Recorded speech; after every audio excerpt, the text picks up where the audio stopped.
હું તો માતાજીને પ્રાર્થના કરું કે કોઈને આવી અકસ્માતની ઘડી ન આવે અને હવ હાજા નરવા રે અને હામાવાળા છે એ તો 100 વર્ષના થાય. આપણને વિરોધ પક્ષ પ્રત્યે બહુ માન છે. અમારી તો મોટા ભાગની ઇનિંગ વિરોધમાં ગઈ. આ તો હમણાં બેટ્સમેન સારો આવ્યો છે, દાવ લે છે.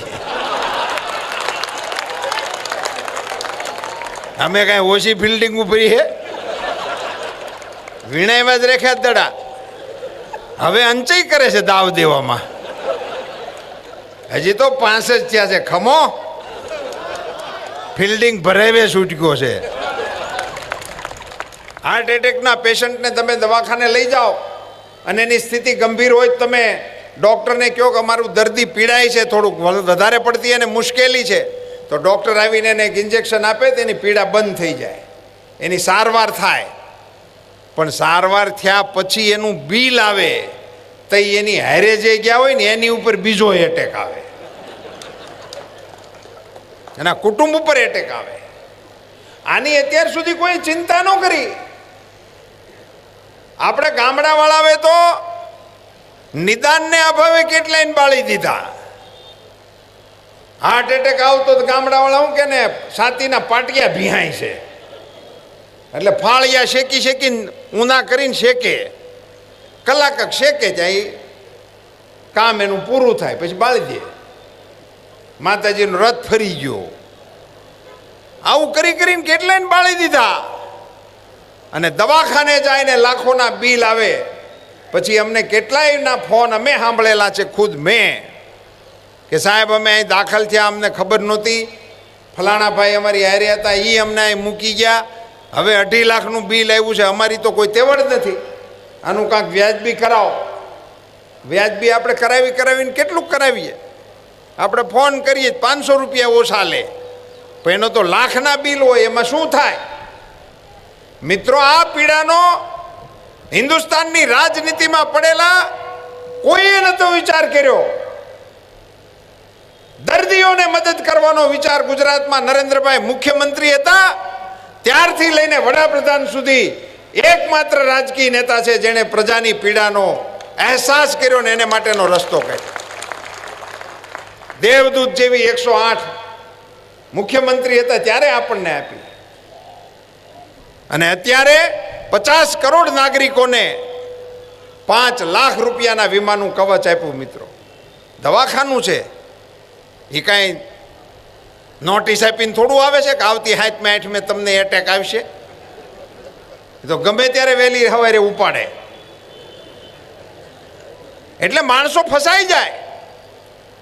પણ આજે હું હમણાં અહીંયા આગળ સભામાં ગયો તો અચરતભાઈને ઘેરે ઉતર્યો તો થરા, ને મને એક ભાઈ મળવા આવ્યો, રામ રામ કરતો તો, નાનો જાણ હતો, એના હાથમાં નીડલ હતી. એટલે મેં અમરથી ખબર પૂછી, ભાઈ કંઈ તબિયત નથી બરાબર? આ બધી બાટલા ચડાવ્યા છે. તો મને એણે કીધું એનું નામ છે ચિરાગ દરજી, થરાનો 35-40 વર્ષનો જુવાનડો હતો. મને કહે, સાહેબ મેં પથરીનું ઓપરેશન કરાવ્યું. મેં કીધું હવે સારું છે?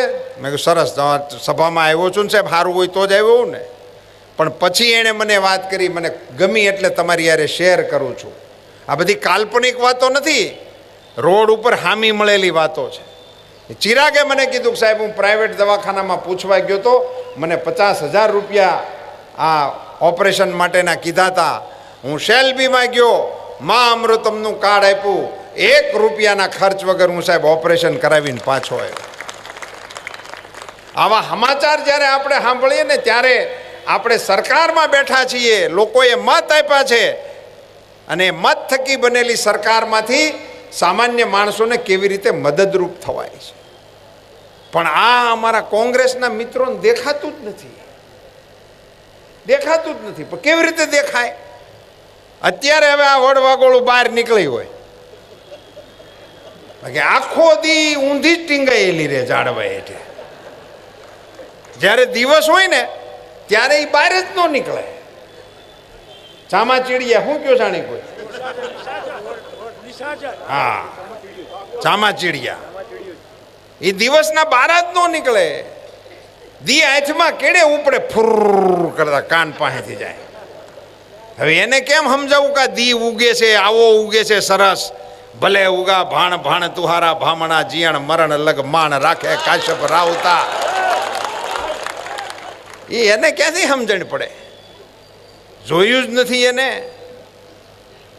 હું તો માતાજીને પ્રાર્થના કરું કે કોઈને આવી અકસ્માતની ઘડી ન આવે અને હવ હાજા નરવા રે, અને હામાવાળા છે એ તો 100 વર્ષના થાય.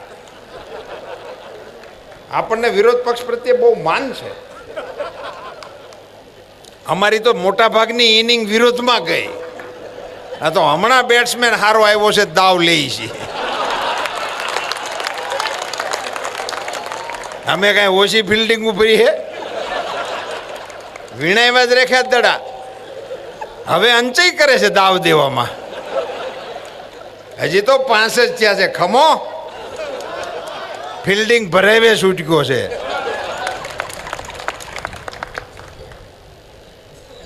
એટલે અમને એના પ્રત્યે માન છે. પણ તમે લોકો કોઈક મુદ્દાની વાત કરો, કાંઈક એમાં ઘટતું હોય તો વાત કરો. 108 જેવી એમ્બ્યુલન્સની તમે ટીકા કરો, એમાં એમ કહો કે ભાઈ આમાં આટલું વધારાનું કરવાની જરૂર છે તો સમજી શકાય, પણ કંઈ કર્યું જ નથી એવું કહો તમે લોકોની વચ્ચે જઈને. ઉત્તર પ્રદેશની એક સભામાં નરેન્દ્રભાઈ આ કિસાન સન્માન યોજનાને લોન્ચ કરતા હતા. મંચ ઉપર એના હાથમાં એક ટેબ્લેટ હતી. એ ટેબ્લેટનું એક બટન નરેન્દ્રભાઈએ દબાવ્યું, 1 મિનિટની અંદર હિન્દુસ્તાનના 1 કરોડ ખેડૂતના ખાતામાં 2000 રૂપિયા વી ગયા. 1 મિનિટમાં 1 કરોડ ખાતાની અંદર પૈસા ગયા, 2000 રૂપિયા. કોંગ્રેસના એક નેતાએ નિવેદન કર્યું કે આ રકમ બહુ મામૂલી આપી. આપ્યું એ સારું કર્યું, પણ રકમ બહુ મામૂલી આપી. ભાઈ તમે જન્મીન જદુકુળમાં 1 રૂપિયો નથી લખાવ્યો કોઈ દી. આને હેના મામૂલી કયો છો? તમે અગાઉ કોઈ દી લખાવ્યા હે?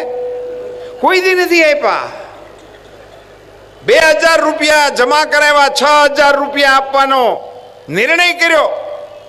અને આ સમાચાર રાહુલજીને મળ્યા, એનું મગજ હેઠું. જુવાન આદમી છે ને. મોદી 6000 રૂપિયા આપે, અમે 72000 આપશું. આદમી આંસકો મરી ગયો. કોને આપશું, ક્યાંથી આપશું એવું કાંઈ નહીં. સૌથી જે 20% ગરીબી છે એને આપશું. ક્યાંથી ગણવાના, ક્યાંથી? એવું કાંઈ નહીં. કોને આપશું એ નક્કી નહીં. એક દી રાત્રે કોઈ કોંગ્રેસના નેતા આ યોજના સમજાવતા હતા ટીવી ઉપર ડિબેટમાં. હું વળી જાગતો હતો, મેં સાંભળ્યું.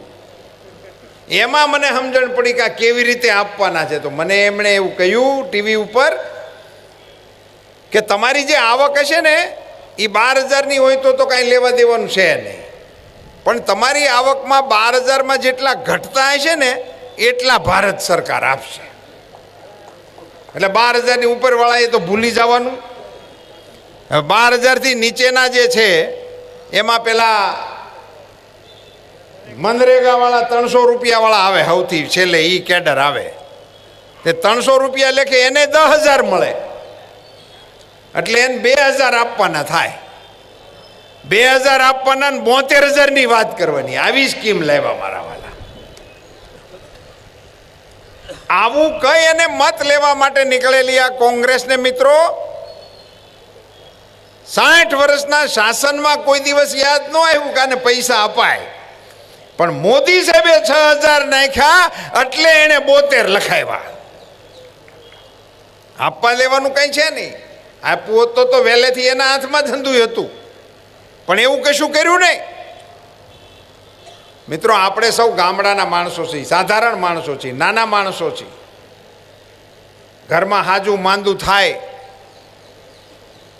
ત્યાં સુધી તો આપણે પહોંચી વળતા હોય, પણ કોઈકને હાર્ટનો પ્રશ્ન આવે, કોઈકને કિડનીનો પ્રશ્ન આવે, અને આવી અઘરી ચીજો આવે એના તો લાખો રૂપિયામાં બિલ આવે.